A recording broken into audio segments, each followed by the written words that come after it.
ఇది అడగకూడదు ఇక్కడ. తీన్మార్ మల్లన్న గారు ఒక కాంట్రవర్సీగా ఒక మాట మాట్లాడారు నేషనల్ అవార్డు గురించి. సో అది మీరు వినే ఉంటారు, మీరు అడగాల్సిన అవసరం లేదు. దాని మీద మీరేం చెప్తారా? నేను ఈ విషయాల తర్వాత మాట్లాడతాను. అంటే అందుకే అడిగింది తీన్మార్ మల్లన్న గారు ఫస్ట్ అంటే ఒక పర్టికులర్ మీ పేరు మెన్షన్ చేసి చెప్తారు. అందుకని నేను మళ్ళీ మీ అభిప్రాయం చెప్పండి. సో బండి గారి గురించి వచ్చి క్వశ్చన్ అడుగుతాను. రోజన్ గారిని ఇప్పుడు అరెస్ట్ చేశారు, మొన్న చాలా పెద్ద రచ్చ జరుగుతూ ఉంది. దాని మీద మీ కామెంట్ ఏంటి మాస్టర్? మీకు ఏమనిపించింది?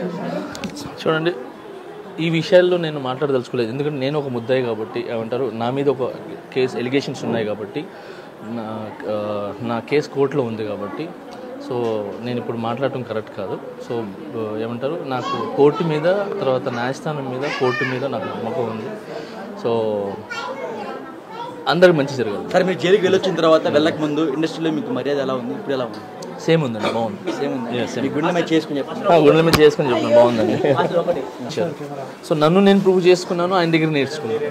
సో అలా అంటే సినిమాల మీద దాడి జరిగిందని ఈరోజు రేవంత్ రెడ్డి గారు ట్వీట్ చేశారు. Sir please please please please please please.